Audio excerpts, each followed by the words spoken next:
Hey guys, welcome back to the channel. In today's video, we're going to be talking about how to balance weightlifting and martial arts. Let's jump into it. One, the other, or both. Bodybuilding, you'll be big, but you'll be slow. On the other hand, as a fighter, you'll be fast, but you'll be very small. You can't possibly have it all. We want the best of both worlds. We want to find that happy medium in between being big and being able to fight. What I like to call big and dangerous. All right, so first let's talk about the weight training, okay? So what I like to do is I like to train 3 times per week, Monday, Wednesday, and Friday. We're gonna be doing full body workouts. So instead of just focusing on one muscle group and hitting chest, shoulders, arms, back, legs, etc., every single day we're gonna hit all the different muscle groups. So each muscle group is gonna be getting hit 2 to 3 times a week. It's gonna allow us to get optimal muscle growth without having to spend that much time in the gym. Because imagine spending an hour or 2 a day hitting chest, shoulders, arms. That's so much time. We just want to do 3 times a week for about an hour-ish. When we're lifting, we want to focus on getting stronger on the key lifts, on our shoulder press, on our bench, on our squats. We want to focus on getting more reps in every week and eventually moving that weight up. And as long as we're getting stronger, that means that we are developing more muscle. And that is what we want to get big. All right, now let's talk about martial arts training. So I just need to give you a little warning about competing. Okay, so if you plan to compete in martial arts, even at the amateur level, okay, not even pro, even at the amateur level,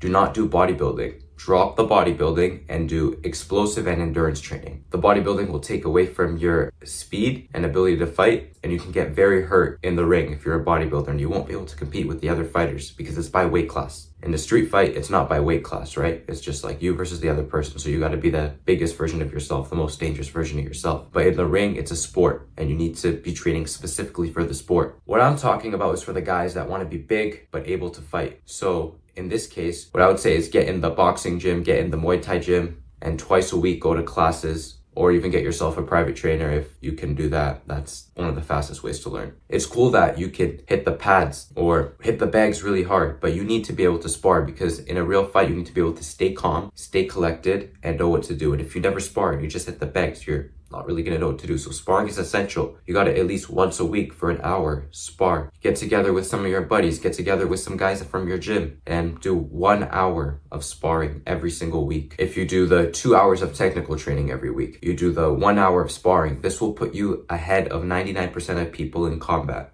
All right, so as you can see on screen, I've put together something I like to call the ultimate training schedule. If you want to be big, you want to be dangerous, this is the schedule that you got to follow. So look, we got Monday, we have your strength. Tuesday, martial arts technique. Wednesday, strength. Thursday, martial arts technique. Friday, strength. And then Saturday, you do your sparring. You can make the schedule however you like, but this is how I like to do it. I also leave Sundays for rest because, you need that one day to rest and recover. But this is how I think you can build your killer schedule. You have your 2 days technique martial arts, 1 day sparring, 3 days you hit the weights full body, and you're gonna be so much more ahead of everyone else that spends hours in the gym, or people that just do a little bit of martial arts here and there. You're gonna be big, you're gonna be dangerous. This is what you want. Diet and nutrition. So you need to have your nutrition dialed in. Martial arts, it burns a ridiculous amount of calories. You need to make sure that you're eating enough on training days. How you're gonna calculate this is your basic metabolic rate, or BMR, how many calories you burn every single day, and you're gonna add that with your active calories, how much calories you burn when you're exercising. You need to make sure that you're eating minimal, your BMR plus your active calories for that day. If you don't get the nutrition dialed in, you're gonna notice that it's gonna be really hard to put on that muscle. You're probably not gonna be able to put on any muscle. Your energy levels are gonna be low. So you need to make sure you have that nutrition dialed in to be able to train this much 6 days a week. And if you do get your nutrition dialed in, then it's gonna change everything. So now let's talk about rest and recovery. This is crucial. When you're exercising this much, you need to make sure that you're resting and you're recovering so you can come to the next session fresh and you can perform better every single time,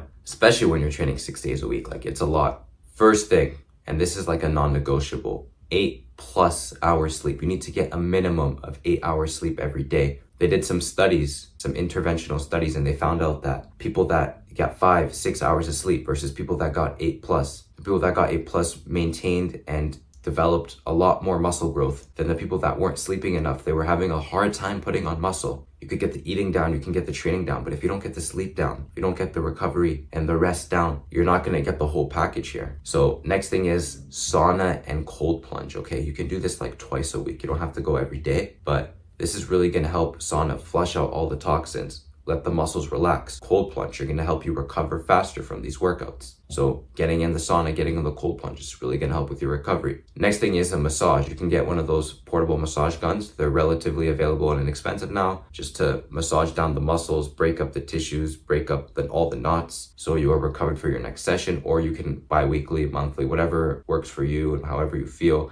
go to a massage therapist and get a massage. Okay. Overall, with this program, you're going to be spending about 10 hours a week training in between your weights, your martial arts, and your recovery. And this is going to put you way, way, way ahead of the people that spend 20 plus hours a week, playing a little bit of basketball at the park and running and biking and all this stuff. This program is going to make you big. It's going to make you dangerous. You're going to be able to fight. You're going to be in sick shape. Martial arts gets you in sick shape. And overall, you're just going to be ahead of 99% of people, okay? And you're going to be big and you're going to be dangerous. All right, guys. Thanks for watching. I've gotten a lot of questions on how to balance weight training and martial arts for a while now. Did a lot of research, put everything together in a format I hope you guys can grasp and apply into your own lives, okay? If you guys want to stay up to date with exclusive daily stories, follow me on Instagram at Nicholas Nachov. Consider leaving a like, subscribing. If you have any questions or thoughts, leave them down below.